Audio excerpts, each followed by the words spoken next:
So hello and welcome. तो आज हम लोग इस वीडियो में देखने वाले हैं क्लास 10th का सोशल साइंस का मास मीडिया इन 20th सेंचुरी का लास्ट वीडियो।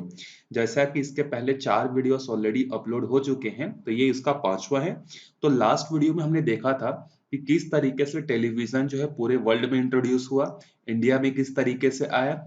इंडिया में सबसे पहले जो है दूरदर्शन या आकाशवाणी नाम से टीवी चैनल स्टार्ट हुए, जिसमें रामायण, महाभारत, पैट्रियोटिक सीरियल इस तरीके से चीजें चलती थी। और रामायण और महाभारत का जो दौर था उस समय जो है रिकॉर्ड तौर व्यूअरशिप जो है हमें देखने को मिलती थी उस समय, जबकि उस समय सारे लोगों के घरों में जो है टेलीविजन भी अवेलेबल नहीं था। ये हमने कल देखा था। अब आगे देखते हैं। As a result, the number of people buying TV sets keep growing in the decade of 1980s. During this period, Doordarshan also began regional broadcast. देखो क्या हुआ, जब रामायण और महाभारत लोगों के बीच में इतने ज्यादा पॉपुलर होने लगे ना, तो लोगों ने अब टीवी सेट्स खरीदना बढ़ा दिया। पहले लोग टीवी सेट्स कम खरीदते थे क्योंकि उनको पता नहीं था कि टीवी वगैरह में क्या आता है, महंगा है ये सब। लेकिन जैसे ही रामायण और महाभारत की पॉपुलैरिटी बढ़ी ना, अब लोगों ने टीवी सेट्स जो है रिकॉर्ड तोड़ खरीदने लगे।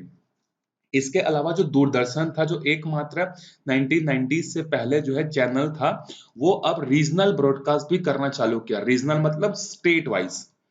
The decade of 1990 saw the introduction of commercial and private channel like Star TV, GTV, Sun TV, CNN, etc. 1990 से पहले सिर्फ और सिर्फ हमारे इंडिया में एक ही चैनल था, टीवी चैनल, जिसका नाम था दूरदर्शन। लेकिन बाद में 1990s के बाद में जो है क्या देखने को मिला कि यहाँ पर गवर्नमेंट ने प्राइवेट सेक्टर को भी अलाउड किया और बहुत सारे चैनल जो है यहाँ पर ओपन हुए, जैसे स्टार प्लस, जी न्यूज, जी स्माइल, सन टीवी एटसेट्रा। इस तरीके की जो है चीजें जो है या चैनलें जो है स्टार्ट होने लगी। Unlike Doordarshan, the primary aim of the private channel is to earn profit. जब यहाँ पर जो है जो प्राइवेट चैनल जो ओपन हुए, वो प्राइवेट चैनल का सिर्फ और सिर्फ एक ही मोटिव था। क्या मोटिव था? कि ज्यादा से ज्यादा प्रॉफिट हम लोग कैसे अर्न कर सकें। There is intense competition among them for the viewership. और ये जितने भी प्राइवेट चैनल होते थे, वहां पर हमेशा एक कंपटीशन मेंटेन रहता था कि कौन से चैनल को लोग ज्यादा देखेंगे, इसका कंपटीशन रहता था। कोई भी चीज हो, अगर वो प्राइवेट सेक्टर है, तो प्राइवेट सेक्टर में हमेशा कंपटीशन रहता है। जैसे आप लोगों ने कोचिंग सेंटर में भी देखा होगा, कोचिंग सेंटर में अक्सर बहुत ज्यादा कंपटीशन होता है कि हमारे कोचिंग में ज्यादा बच्चे पढ़ेंगे कि दूसरे कोचिंग में पढ़ेंगे, या इस यूट्यूब चैनल से देखेंगे कि दूसरे यूट्यूब चैनल से देखेंगे। वहीं पर अगर गवर्नमेंट का होता, तो गवर्नमेंट में जो है कोई कंपटीशन नहीं होता। सबको पता है कि गवर्नमेंट का है, छोड़ो, कोई कंपटीशन करने की जरूरत नहीं है, मोनोपोली है उसकी करके। ठीक है। लेकिन जब भी प्राइवेटाइजेशन होता है ना, तो कंपटीशन बढ़ता है।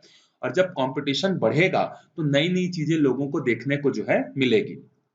ठीक है। जैसे एक एग्जांपल में, अगर मान लो आपके गांव में सिर्फ और सिर्फ क्या है, एक ही होटल है, और वो होटल कई सालों से चले आ रहा है, और वहां पर एक जैसे टाइप का ही समोसा बड़ा वगैरह मिलता है। लेकिन अगर उसी के कंपटीशन में तीन चार अगर और ओपन हो जाएंगे, तो उन सब में टेस्ट को लेकर क्या होगा, कंपटीशन छिड़ जाएगा कि मेरे होटल में जो है समोसा मिलता है वो ज्यादा अच्छा है, तो वहां पे लोग ज्यादा अच्छे से जाएंगे। दूसरे होटल वाला बोलेगे कि नहीं, मेरे यहाँ सामान अच्छा मिलता है, मेरे यहाँ आओ, सस्ता भी है। तो कंपटीशन बढ़ता है, तो कंपटीशन का अल्टीमेटली फायदा किसको होता है? कस्टमर को ही होता है। Commercial television reached advertisement of consumer and industrial goods to vast number of people, influencing their buying decision and their lifestyle choices. जब कमर्शियल टेलीविजन जो है स्टार्ट हुआ, तो उस समय क्या हुआ कि टेलीविजन में जो है सबसे ज्यादा क्या आने लगे, एडवर्टाइजमेंट आने लगे, इंडस्ट्रियल एडवर्टाइजमेंट आने लगे, जो कि लोगों को बताने लगे कि आप ये सामान यूज करो, और उनके लाइफस्टाइल के डिसीजन को क्या करने लगे, इन्फ्लुएंस करने लगे। अगर कोई भी एडवर्टाइजमेंट आपको दिखाया जाता है टीवी में, चाहे किसी भी चीज का हो, फोन का हो, किसी भी चीज का हो, आप थोड़ा बहुत इन्फ्लुएंस होते हैं। उसी तरीके से उस समय भी बहुत सारे एडवर्टाइजमेंट दिखाए जाते थे, जिससे लोग इन्फ्लुएंस होते थे। The intense competition for viewership led the channel to explore new themes and programming. जब कंपटीशन इन प्राइवेट चैनल्स के बीच में बढ़ा, तो वहां पर उनके बीच में कंपटीशन हो गया, ताकि वो क्या कर सकें, ज्यादा से ज्यादा व्यूअरशिप अर्न कर सकें। और इसके लिए उनको नए नए थीम्स जो है सोचने पड़े। As a result, there was a sharp increase in the entertainment programming and television advertising. और इसी कंपटीशन के कारण एडवर्टाइजमेंट के फील्ड में या एंटरटेनमेंट के फील्ड में जो है बहुत ज्यादा जो है क्या होने लगा, इंक्रीमेंट होने लगा।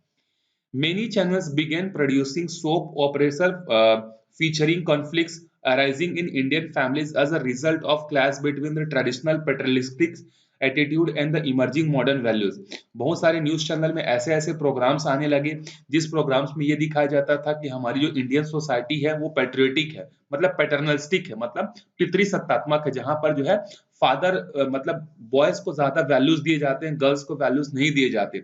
इस थीम पर बहुत सारे जो है सीरियल्स बने। The majority of characters in this family dramas were women, और वहां पर सबसे ज्यादा जो कैरेक्टर्स जो दिखाए जाते थे जो कि डिप्राइव्ड क्लास के होते थे या दबे कुचले दिखाए जाते थे वो वुमेन्स होते थे। Companies also began featuring film star and famous personalities in advertisement for the product and the services. इसके अलावा जो कंपनियां जो होती थी वो अपने प्रोडक्ट का एडवर्टाइजमेंट करने के लिए जो है बड़े बड़े स्टार को जो है क्या करती थी, हायर करती थी। जैसे आप लोगों ने बहुत सारे एडवर्टाइजमेंट देखे होंगे जिसमें अमिताभ बच्चन रहता है, अजय देवगन, शाहरुख खान, सलमान खान, इन लोगों से जो है क्या किया जाता है, एडवर्टाइजमेंट कराए जाते हैं, क्योंकि उनकी पॉपुलैरिटी जो है क्या है, पब्लिक के बीच में है। तो उस पॉपुलैरिटी का फायदा उठाने के लिए जो है वो क्या करते हैं, उनसे एडवर्टाइजमेंट कराते हैं। अब जैसे आपका कोई एक आइडियल हीरो है, अगर वो किसी फोन का एडवर्टाइजमेंट करेगा तो आप क्या करोगे, उसके फैन हो तो आप कोशिश करोगे कि उसके जैसा फोन आपके पास भी हो, वो जो चीज खरीदने के लिए बोल रहा है आप उसको जरूर खरीदो। तो इस तरीके से इन्फ्लुएंस करने के लिए स्टार लोगों का भी क्या किया जाता है, यूज किया जाता है। By the closing decades of 20th century, entertainment began taking the form of mass technology in India. 20th century के एंडिंग में इंटरटेनमेंट जो है वो क्या हो गया, बहुत ही ज्यादा एक जो है मास टेक्नोलॉजी बन गया इंडिया में। चाहे न्यूज चैनल हो, चाहे आपका कमर्शियल चैनल हो, कोई भी चैनल हो, हर जगह कुछ ना कुछ इंटरटेनमेंट से रिलेटेड, चाहे स्टैंड अप कॉमेडी हो, लाफ्टर चैलेंज हो, इस तरीके के प्रोग्राम्स जो है आने लगे थे। तो आगे देखते हैं internet and digital media, new age media. अभी तक हमने क्या क्या देख लिया, टेलीफोन देख लिया, टेलीग्राफ देख लिया, रेडियो देख लिया, टेलीविजन देख लिया। इन सब के बाद जो सबसे ज्यादा जो एक ह्यूमन लाइफ को चेंज करने वाला जो थिंग था वो क्या था, इंटरनेट था। ठीक है, देखो इंटरनेट के थ्रू आपको जो भी चीज चाहिए, चाहे आपको स्टडी रिलेटेड कोई चीज चाहिए, आपको इंटरटेनमेंट से रिलेटेड कोई चीज चाहिए, स्पोर्ट्स से रिलेटेड कोई चीज चाहिए, आज के डेट में बहुत सारे इंस्ट्रूमेंट अवेलेबल है जिसके थ्रू आप इन सब तक क्या कर सकते हो, पहुंच सकते हो। गूगल, आपको जो भी चीज डाउट है, कोई भी चीज का क्वेश्चन नहीं मिल रहा है आंसर उसका, आप गूगल में सिंपली उसको टाइप करो, आपको बहुत सारी इंफॉर्मेशन मिल जाएंगे।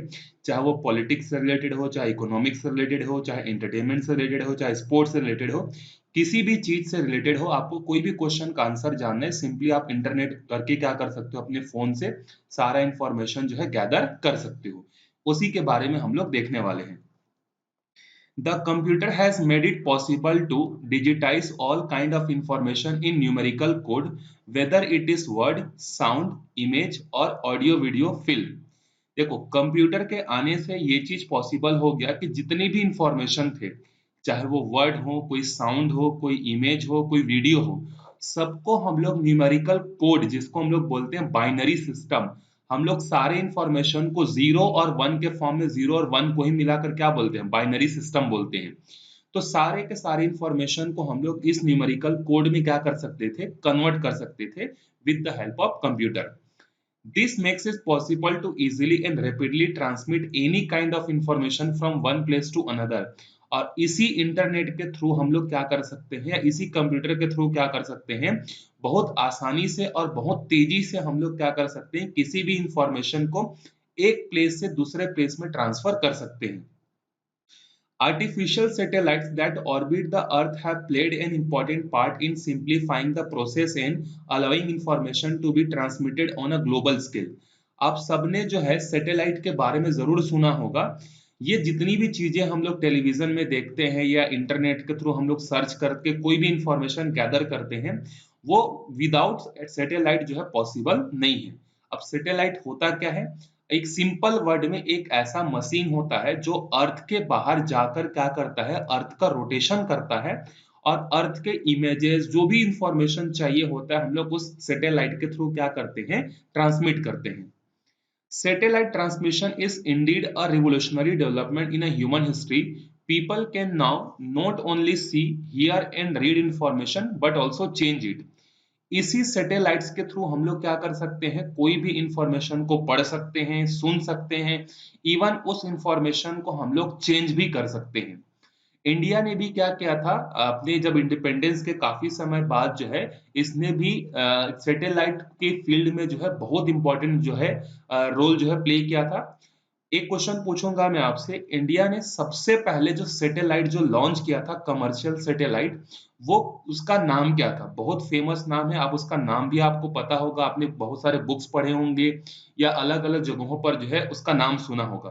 तो वो सैटेलाइट जो है इंडिया से लॉन्च नहीं हुआ था, वो जो है रशिया या फ्रांस के हेल्प से जो है लॉन्च हुआ था। तो उसका नाम क्या है, आप कमेंट करके बताना। This has led to the development of interactive media such as video games। और इसी सैटेलाइट के कारण ही या कंप्यूटर के कारण या इंटरनेट के कारण ही आजकल आप जो वीडियो गेम्स खेलते हो, पबजी वगैरह, फ्री फायर, जो भी गेम्स जो आज के डेट में आप लोगों के बीच में पॉपुलर हैं, वो सब इन्हीं चीजों के कारण से जो है पॉसिबल हुआ है। Digital technology has also unified the computer, phone, television in devices like the mobile smartphone.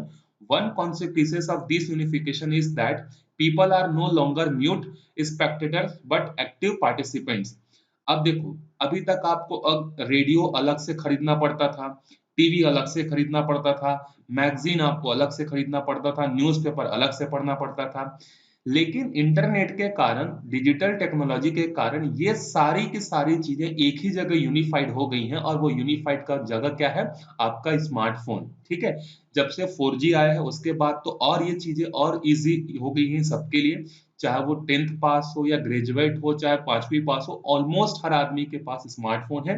और उस स्मार्टफोन के थ्रू ये क्या कर सकता है, यूट्यूब के थ्रू बहुत सारी चीजें क्या कर सकता है, इंफॉर्मेशन गैदर कर सकता है या फिर सीख सकता है। पहले जब ये स्मार्टफोन वगैरह इंटरनेट नहीं था, तो लोगों तक जो न्यूज़ की या किसी भी चीज़ की जो रीच थी, वो कम थी। लोग सिर्फ सुनते थे कि ये आदमी क्या बोल रहा है, ये टेलीविज़न में कौन क्या बोल रहा है। लेकिन अब ऐसा नहीं है। अब आप इंटरनेट के थ्रू आप अपना एक्टिव पार्टिसिपेशन भी शो कर सकते हो। जैसे गवर्नमेंट ने कोई पॉलिसी लेके आया, किसी ने कोई स्पीच दिया, एक कोई गलत चीज़ हुआ, आप इंटरनेट के थ्रू आप क्या कर सकते हो, उसका प्रोटेस्ट कर सकते हो। चाहे ट्विटर हो, इंस्टाग्राम हो, फेसबुक हो, किसी भी तरीके से जो है आप क्या कर सकते हो, लोगों अब सिर्फ आप बैठ के सिर्फ न्यूज़ सुनते नहीं हो, बल्कि उसमें आप पार्टिसिपेट भी करते हो कि ये चीज़ सही है, ये चीज़ गलत है, इसके बारे में आप गवर्नमेंट को बोल भी सकते हो। गवर्नमेंट क्या, किसी प्राइवेट फिगर को भी आप, किसी भी आदमी को जो है बोल सकते हो। They can choose what they want to see or read, what information they want to access, and when they would like to access it। जब ये इंटरनेट या स्मार्टफोन आया, तब आपके पास और भी चॉइसेस बढ़ गई, और भी चॉइसेस मतलब ऑप्शंस बढ़ गए। एक तरीके से कैसे ऑप्शन बढ़ गए, आपको कौन सा इंफॉर्मेशन पढ़ना है, किस समय पढ़ना है, कैसे पढ़ना है, सिर्फ उसको पढ़ना है कि वीडियो से समझना है, एनिमेशन से समझना है, किस तरीके से करना है, ये पूरा का पूरा कंट्रोल अब आपके हाथों में है। आप जब चाहो, चाहे रात का 12 बजे हो, सुबह का 4 बजे हो, या दोपहर का कुछ भी समय हो, आप बड़े आराम से फोन में इंटरनेट ऑन करके क्या कर सकते हो, जो भी इंफॉर्मेशन आपको चाहिए आप बड़े आराम से गैदर कर सकते हो। यही चीज सोचो, जब स्मार्टफोन नहीं था, अगर आपको कोई इंफॉर्मेशन चाहिए, या जैसे आपके फोन में आपको चेक करना है कि आपके बैंक अकाउंट में कितना पैसा बचा हुआ है, तो आज के डेट में आपके पास बहुत सारे ऐसे एप्लीकेशन है, फोन पे हो गया, गूगल पे हो गया, पेटीएम हो गया, भारत पे हो गया, इस तरीके से बहुत सारे जिसके थ्रू आप यूपीआई के थ्रू तुरंत इंस्टेंटली चेक कर सकते हो आपके अकाउंट में कितना पैसा है। लेकिन अब जरा इमेजिन करो, अगर ये चीज आपके पास नहीं होती, और आपको चेक करना है कि आपके अकाउंट में कितना पैसा है, तो आपको बैंक के खुलने का इंतजार करना पड़ता कि 10:30 बजे कब बजेगा सुबह का, वो भी सैटरडे संडे को छोड़ के। तब आप बैंक में जाओगे, वहां पे ऑफिसर से बोलोगे कि मेरा अकाउंट नंबर ये है, कितना पैसा है बताओ। तब आपको काफी ज्यादा वेट करना पड़ता है इन्फॉर्मेशन को गैदर करने के लिए। लेकिन वो सब चीजें इजी हो पाई और रैपिड हो पाई, किसके कारण से, स्मार्टफोन और इंटरनेट के कारण से। They can also broadcast their views and images। All this has been made possible by internet। ये सारी चीजें पॉसिबल किसके थ्रू हो पाई है, इंटरनेट के थ्रू। इवन जैसे अब आज के डेट में किसी भी चीज का रिजल्ट आता है, चाहे आप जैसे अपने 10th का एग्जाम दोगे, या किसी ने 10th का एग्जाम भी दे लिया होगा, तो आपने उसका रिजल्ट जो है इंटरनेट में तुरंत देख लिया होगा। लेकिन जब इंटरनेट नहीं था, आज से 10-15 साल पहले, ज्यादा टाइम नहीं, हमें रिजल्ट कैसे मिलता था? ऑफलाइन मिलता था, स्कूल में जाना पड़ता था, फिर वहां पे चेक करना पड़ता था कि पास हुआ या फेल हुआ, कितने नंबर हैं, फिर मार्कशीट आता था। आज के डेट में ऐसा नहीं है, आप तुरंत अपना रोल नंबर फीड करो, आपको तुरंत इंफॉर्मेशन मिल जाएगा कि आपके किस सब्जेक्ट में कितने मार्क्स हैं। Which is a part of digital revolution, और ये किसका पार्ट है? डिजिटल रिवॉल्यूशन का। The internet has played the role of bringing computer and mobile together on a single platform globally. After 1990s, internet use spread like wildfire. जिस तरीके से जंगल की आग जो फैलती है ना, जिस तेजी से, जिस रैपिडली, उसी रैपिडली से 1990 के बाद जो है इंटरनेट जो है क्या हुआ है, लोगों के बीच में फैला हुआ है। खासकर इंडिया में जो है 2015-16 के बाद से ये तो और भी बहुत तेजी से फैला है, जब से जियो आया। जब जियो नहीं आया था तो उस समय जो है इंटरनेट के रीच लोगों तक तो थी, लेकिन वो इतनी कॉस्टली थी कि लोग उसको अफोर्ड नहीं कर पाते थे। एक एक जीबी की जो प्राइस होती थी उस समय, 2G की बात करो, 2G 3G की, वो ऑलमोस्ट 200 रुपए 250 रुपए थी। आज के डेट में आपको पर डे 1.5 GB 2 GB इतना मिलता है। ये सब पॉसिबल हुआ जियो के कारण से। तो one of the reason India में इंटरनेट को लाने का या इंटरनेट को रिवोल्यूनाइज करने का सबसे बड़ा रीजन है आपका गवर्नमेंट भी तो है ही, लेकिन जियो जो रिलायंस है अंबानी, उसका भी बहुत बड़ा कंट्रीब्यूशन है। अगर वो इस फील्ड में नहीं आता तो एयरटेल, वोडाफोन, जो भी कंपनीज थी, वो आज के डेट में इतनी कॉस्टली हो चुकी होती कि हम लोग वहां तक पहुंच ही नहीं पाते, आम आदमी तो पहुंच ही नहीं पाता। Every individual can now be connected to the world by internet and digital revolution. They can get information, access internet resources, and contact people across the world. They are not just a source of information and entertainment, but a platform for economic and commercial activity such as trade, buying and selling, banking, etc. आज के date में जब आप अपने आप को internet से connect करते हो, जैसे अभी आपका मान लेते हैं कि न्यूजीलैंड में जो है, जो कि इंडिया से काफी ज्यादा दूर है, एक मैच हो रहा है, क्रिकेट मैच या फुटबॉल मैच, वो आपको देखना है, तो आप सिंपली क्या करोगे, अपने फोन में जाओगे, कुछ एप्लीकेशन होते हैं जिसमें मैच आपको डिलीवर होता है, उसमें जाकर क्लिक करोगे तो आप लाइव टेलीकास्ट जो है क्या कर सकते हो, बड़े आराम से घर बैठे कहीं पर भी, खेत में हो, दुकान में हो, घर में हो, रूम में, कहीं पर भी आप क्या कर सकते हो, बड़े आराम से देख सकते हो। तो इंटरनेट सिर्फ और सिर्फ इंफॉर्मेशन और इंटरटेनमेंट गैदर करने का प्लेटफॉर्म नहीं रह गया। आज के डेट में बहुत सारी कमर्शियल एक्टिविटीज होती हैं, इकोनॉमिक एक्टिविटीज होती हैं, खरीदने का, बेचने का, जैसे आप लोग अमेजोन, फ्लिपकार्ट, मीशो, इस तरीके के एप्लीकेशन के थ्रू क्या कर सकते हो, बहुत सारे अपने सामान ऑर्डर करते हो, इवन बेचते भी हो OLX के थ्रू। ठीक है।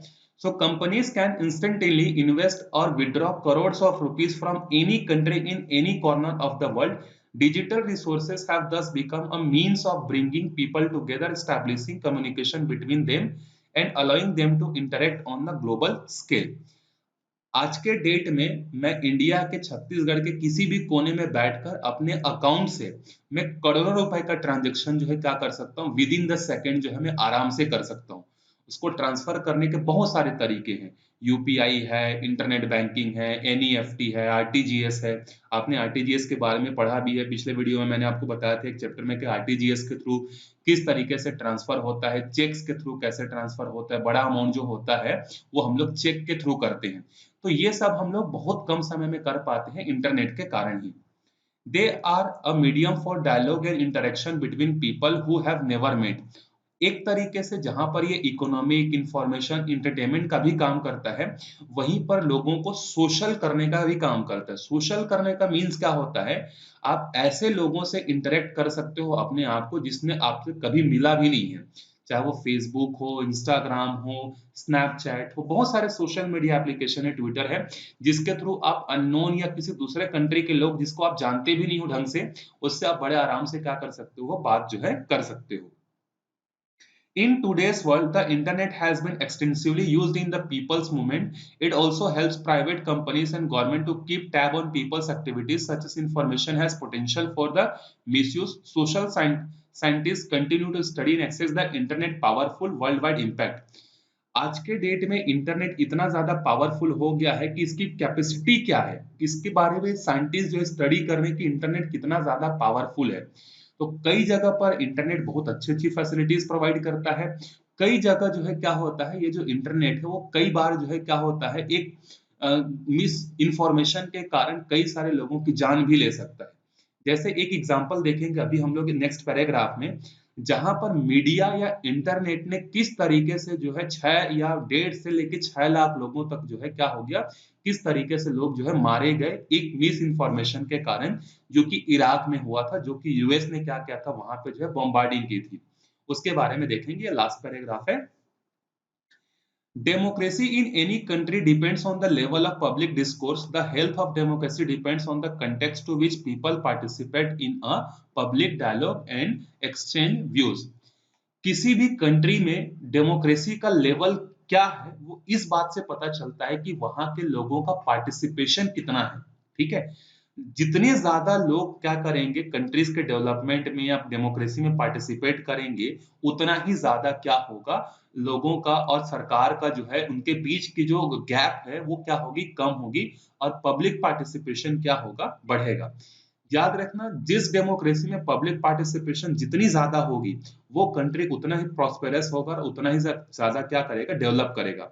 आप अमेरिका को देख लो, हमारे यहाँ तो इवन जब वोटिंग होता है तो कोई भी वोटिंग हो, चाहे स्टेट का हो चाहे सेंट्रल का हो, 72% से ज्यादा वोटिंग होती ही नहीं, मैक्सिमम इतनी होती है।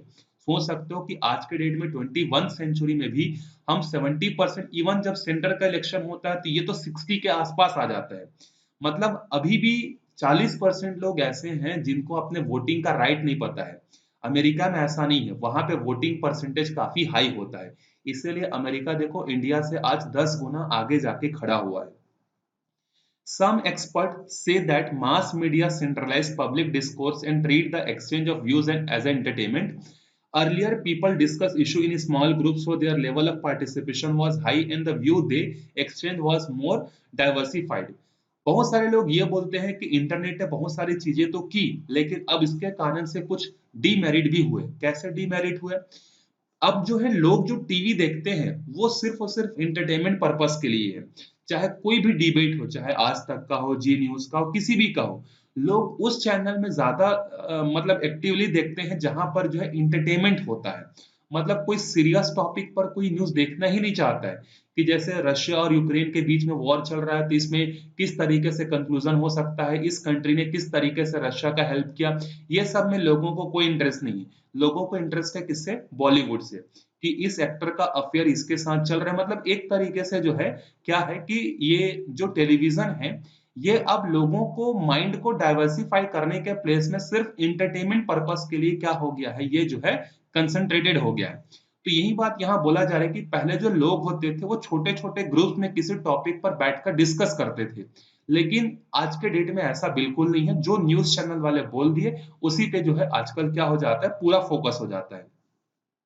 Mass media mediated discussion take place between the fewer people and watched by the large masses of people who do not get the opportunity to put forward their views and opinion.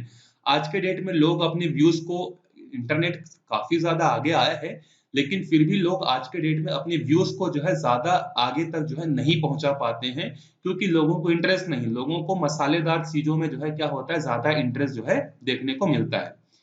Thus, people expect entertainment rather than analysis from such programs. और लोग भी इसी को क्या करते हैं, वो expect भी करते हैं कि कोई भी प्रोग्राम अगर हम देख रहे हैं तो वो एंटरटेनमेंट पर्पस के लिए हो, कोई एनालिसिस वाले पर्पस से ना हो। इवन आज के डेट में हम कोई मूवी भी देखने जाते हैं तो हम इस तरीके की मूवी देखने जाते हैं जो हमें इंटरटेन करे। कोई सोशल टॉपिक पर अगर मूवी बनती है तो लोग उस पर इंटरेस्टेड नहीं होते हैं। काफी अच्छी अच्छी मूवी है जिन पे मतलब लोगों को जानना चाहिए कि किस तरीके से हमारे हिस्टोरियन थे, किस तरीके से डेवलपमेंट हुआ, इस टॉपिक पर मूवीज बनती हैं, तो लोग उस पर जाते नहीं हैं। लोग किस पर्पस के लिए जाते हैं, कि अगर हम 100 रुपए टिकट लेकर जा रहे हैं तो हम वहां रोने नहीं जा रहे, हम वहां पे क्या करने जा रहे हैं, इंटरटेनमेंट करने जा रहे हैं। ये लोगों की थिंकिंग होती जा रही है। अब देखो किस तरीके से इंटरनेट या टेलीविजन ने किस तरीके से जो है एक बहुत ही इंपॉर्टेंट रोल प्ले किया था इराक में, इसका हम लोग देखते हैं। देखो यूएस मीडिया जो है वो बहुत ही ज्यादा इन्फ्लुएंस्ड है, वो पूरे वर्ल्ड के लोगों की थिंकिंग को क्या कर सकता है, डाइवर्ट कर सकता है। यही चीज हुआ था, देखो यूएस और ब्रिटेन ने जो है क्या किया था। इराक एक कंट्री है, आपको पता हो, जैसे India, Pakistan, Afghanistan, China country है, वैसी जो है एक कंट्री है जिसका नाम है इराक। तो यूएस और ब्रिटेन ने ये क्लेम किया कि जो इराक के जो नए प्रेसिडेंट है सद्दाम हुसैन, ये क्या कर रहे हैं, एक वेपन बनाने पर जो है काम कर रहे हैं। और वो वेपन क्या था? न्यूक्लियर वेपन था, बायोकेमिकल वेपन था, क्या था ये पता ही नहीं था। बस यूएस और ब्रिटेन के मीडिया ने और वहां के गवर्नमेंट ने ये न्यूज़ पूरे वर्ल्ड में फैला दिया कि सद्दाम हुसैन जो है क्या करना चाहता है, एक मास डिस्ट्रक्शन बनाना चाहता है, वेपन बनाना चाहता है। अगर इसको नहीं रोका गया तो पूरी दुनिया क्या हो जाएगी? खतरे में पड़ जाएगी। और इसका कोई वो नहीं है, विटनेस नहीं है या कोई प्रूफ नहीं है कि ये सही है या गलत है, बस ये इंफॉर्मेशन फैल गई न्यूज़ के through. This claim had no real basis in fact, but it was nevertheless widely propagated by the American media. वही चीज बोल रहा है कि इसका कोई बेस नहीं है कि ये न्यूज सही है कि गलत है, लेकिन अमेरिकन मीडिया ने इसको इतना ज्यादा फैला दिया, प्रोपागेंडा बना दिया कि वहां पर अमेरिका ने क्या किया, मीडिया के दबाव में या किसी के भी दबाव में 2003 में जो है सद्दाम हुसैन की हत्या कर दी। सोच सकते हो कि अमेरिका किसी कंट्री के प्रेसिडेंट को मार सकता है। मतलब एक इमेजिन करो कि अगर हमारे यहाँ अभी जो प्रेसिडेंट या प्राइम मिनिस्टर है नरेंद्र मोदी, इसको कोई दूसरे कंट्री का मतलब दूसरा कंट्री का गवर्नमेंट अगर मार देगा तो कितना इम्पैक्ट होगा। Around 1,50,000 to 6 lakh people were killed and an entire country was ruined. मारना किसको था? एक आदमी को, भले वो सही था वो गलत, वो सेकंड मैटर है, लेकिन उसके कारण से 6 लाख लोग और मारे गए सद्दाम हुसैन को मारने के चक्कर में। ठीक है। But despite extensive search by the American army, no hoard of weapon of mass destruction were found. उसके बाद अमेरिका की आर्मी ने इराक में बहुत चीजें ढूंढने की कोशिश की कि क्या सद्दाम हुसैन सही में ऐसा कोई मास वेपन बनाना चाहता था। वो लाख कोशिश कर ली, फिर भी उनको जो है एक भी प्रूफ नहीं मिला कि सद्दाम हुसैन जो है न्यूक्लियर वेपन या बायो वेपन बनाना चाहता था। तो अब यहाँ पर देखो 6 लाख लोगों को मारने की रिस्पॉन्सिबिलिटी किसकी है? यूएस गवर्नमेंट की है, यूएस मीडिया की है, या पब्लिक की है? किसकी है? सद्दाम हुसैन तो चलो मारा गया एक आदमी, ठीक है, लेकिन उसके कारण से जो निर्दोष जो 1.5 लाख से 6 लाख लोग थे, इनकी रिस्पॉन्सिबिलिटी किसकी है? ऑब्वियसली यूएस मीडिया की है। ठीक है। बिना हाथ पैर के ऐसा न्यूज फैला दिया आपने कि पूरी दुनिया खतरे में है, बिना कोई प्रूफ के। उसके कारण से अमेरिका ने क्या किया? इराक पर हमला कर दिया। The media was a key participant in the war, broadcasting every detail directly into the people's home. It was even said the America and Iraq president obtained the latest update on the war from the TV broadcast. ये जो TV broadcast वाले information तो देते हैं, साथ ही साथ war का भी बहुत बड़ा जो है क्या करते हैं, एक रोल प्ले करते हैं। जैसे अभी रशिया और यूक्रेन का जब वॉर स्टार्ट हुआ था, तो चाहे इंडिया का न्यूज चैनल हो, खासकर इंडिया और बाकी सारे कंट्रीज के, पूरा एक एक डिटेल बताते थे कि 36 घंटे हो गए, रशिया ने यूक्रेन का ये शहर कब्जा लिया, रशिया के इतने आदमी मारे गए। इस तरीके के पूरा का पूरा इंफॉर्मेशन जो है न्यूज चैनल वाले क्या करते हैं, डिस्ट्रीब्यूट करते हैं। इवन अमेरिका और इराक के प्रेसिडेंट वॉर के समय न्यूज चैनल के थ्रू ही पता करते थे कि वॉर कहां तक पहुंची है।